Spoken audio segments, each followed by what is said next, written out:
Alhamdulillah, alhamdulillahilladzi arsala rasulahu bil huda wa dinil haq liyudhhira 'ala dini kulli wa kafa billahi syahida. Asyhadu an la ilaha illallah wahdahu la syarikalah wa asyhadu anna Muhammadan 'abduhu wa rasuluh. Allahumma salli ala Sayyidina Muhammad wa ala ali Sayyidina Muhammad fil alamina innaka hamidum majid. Waqad qala Allah ta'ala fi kitabil karim, a'udzu billahi minasy syaithanir rajim, bismillahirrahmanirrahim. Ya ayyuhalladzina amanu taqullaha haqqa tuqatih wa la tamutunna illa wa antum muslimun. Wa qala ta'ala, inna fi khalqis samawati wal ard wa ikhtilafil laili wan nahari la ayatin li ulil albab. Shadaqallahul ladzim wa sadaqa rasulul habibul karim wa nahnu ala dzalika lamina syahidin wa syakirin. Jemaah Jumat yang dimulakan oleh Allah, tak henti-hentinya kita mengucapkan syukur atas nikmat kesehatan yang diberikan oleh Allah kepada kita sekalian. Dan tak lupa pula kita kirimkan salawat kepada junjungan kita Nabiullah Muhammad sallallahu alaihi wasallam, Nabi akhirul zaman yang tidak ada lagi nabi setelahnya. Masyiral muslimin yang dimulakan oleh Allah, ada sebuah kisah antara guru dan murid. Murid ini bernama Muhammad bin Idris, yang biasa lebih kita kenal dengan Imam Syafi'i, dengan gurunya yang bernama Imam Malik. Keduanya berdialog yang namanya tentang rezeki. Imam Syafi'i berkata, mana mungkin burung yang dalam sangkar itu bisa memperoleh rezeki kalau dia tidak dikeluarkan. Lalu Imam Malik berkata, cukup bertawakal yang benar kepada Allah Subhanahu wa ta'ala, insya Allah rezeki itu akan datang dengan sendirinya. Lakukan apa yang menjadi bagian kita, dan biarkanlah Allah yang mengurus selebihnya. Terjadilah debat antara guru dan murid. Dari perdebatan itu, suatu ketika Imam Syafi'i keluar dari pondok. Dia keluar jalan-jalan, lalu menemukan orang yang sementara memetik anggur. Alangkah senangnya Imam Syafi'i, karena beliau juga bisa memetik anggur. Setelah memetik, lalu beliau mendapatkan bagian dari hasil panen tersebut dengan riang gembira, bukan karena apa yang diperolehnya, tapi dia senang karena dia keluar dari pondok lalu dia bisa memperoleh anggur itu. Pulanglah bertemu dengan gurunya, lalu dia meletakkan anggur itu di depan gurunya lalu berkata, seandainya saya tidak keluar pondok, mana mungkin anggur itu bisa berada di hadapan saya ini. Apa yang bisa kita peroleh dari sini?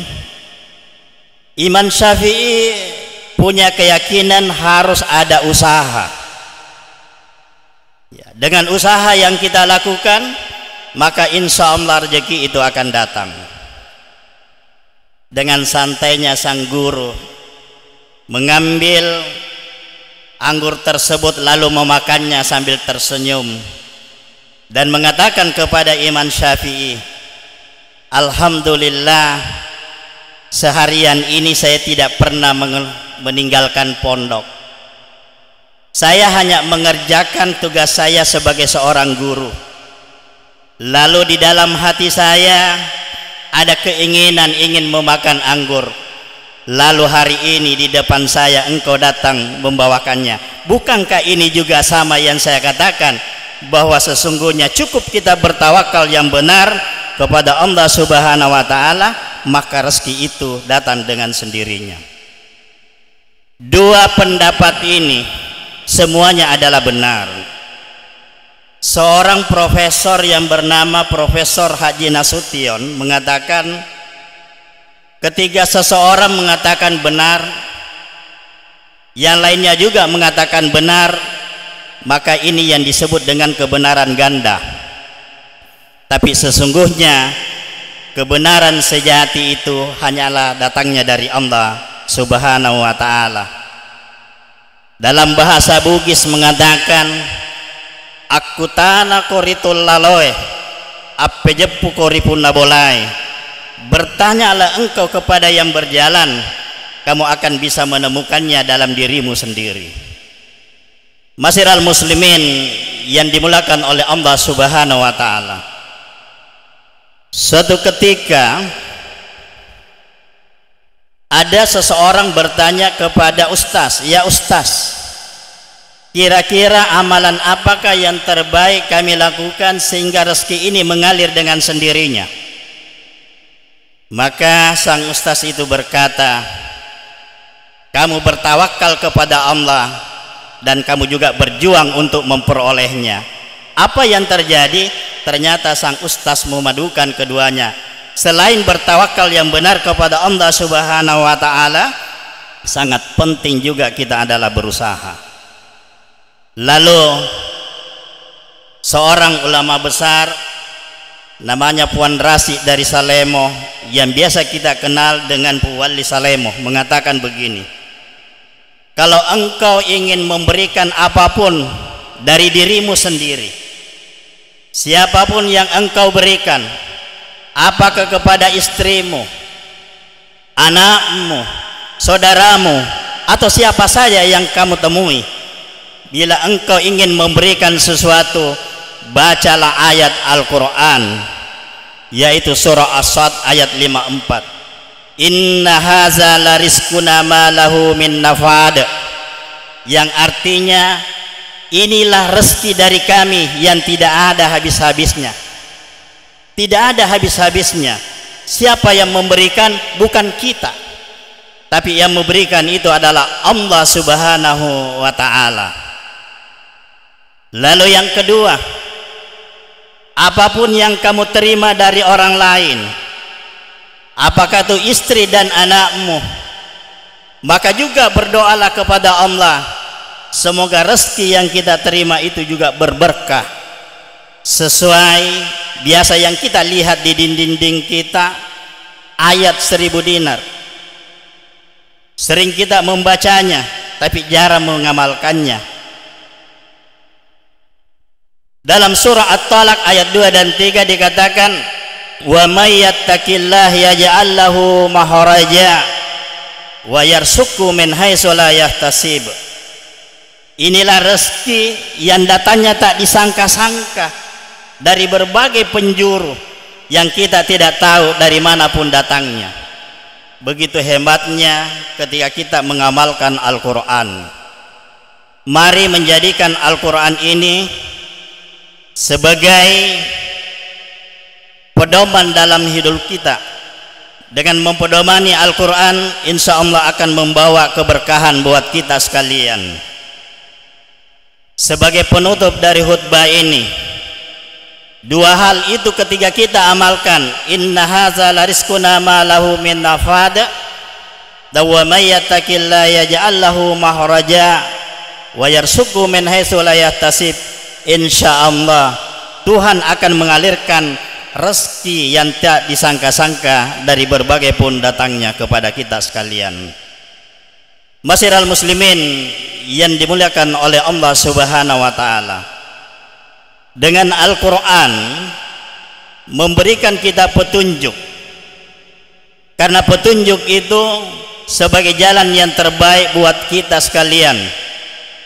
Ada di Al-Quran yang berikan kita petunjuk bagaimana itu rezeki datang, tapi ada juga petunjuk di Al-Quran yang mengatakan bagaimana kita mempersiapkan diri kita dengan rezeki yang kita miliki untuk menuju kebahagiaan yang lebih dalam, yaitu surga yang dijanjikan oleh Allah Subhanahu wa taala.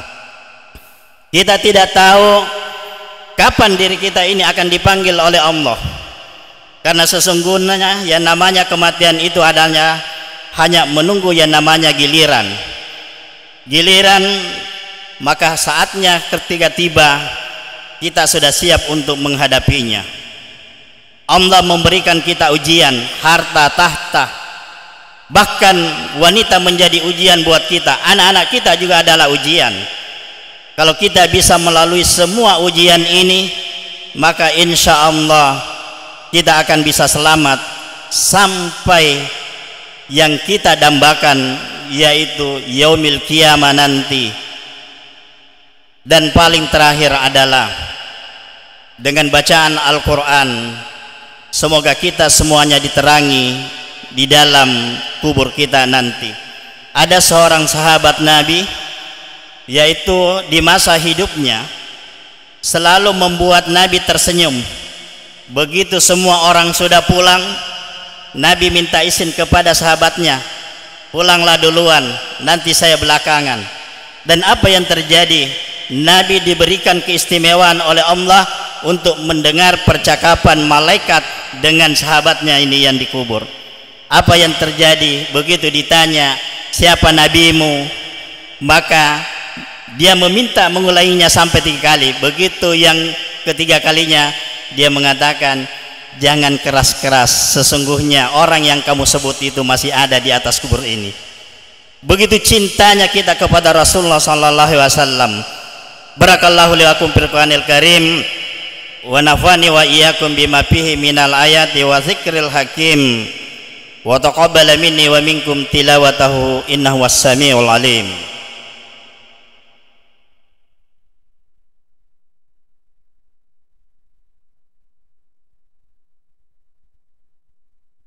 Alhamdulillah, alhamdulillahilladzi arsala rasulahu bil huda wa dinil haq liyudhhirahu 'ala ad-dini kulli wa kafa billahi shahida. Asyhadu an la ilaha illallah wa asyhadu anna Muhammadar Rasulullah. Allahumma salli ala Muhammad wa ala ali Muhammad fil alamin innaka Hamidum Majid. Wa qad qala Allah ta'ala fi kitabil karim, a'udzu billahi minasyaitonir rajim. Bismillahirrahmanirrahim. Innallaha wa malaikatahu yusalluna 'alan nabi. Ya ayyuhalladzina amanu sallu 'alaihi wa sallimu taslima. Allahumma ighfir lil muslimina wal muslimat wal mu'minina wal mu'minat al ahya'i minhu wal amwat ya gadiyal ajad. Rabbana hab lana min azwajina wa surriyatina qurrata ayunin waj'alna lil muttaqina imama. Rabbana atina min ladunka rahmah wa hayyi lana min amrina rasada. Wa may yattaqillah yaj'al lahu makhraja wa yarzuqhu min haitsu la yahtasib.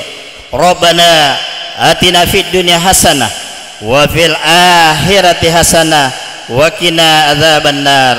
Ibadallah, innallaha ya'muru bil adli wal ihsan wa idza'il qurba wa yanha 'anil fahsya'i wal munkar wal baghi ya'izukum la'allakum tadhakkarun wa la dzikrullahi akbar wallahu ya'lamu ma tasna'un. Aqimis shalah.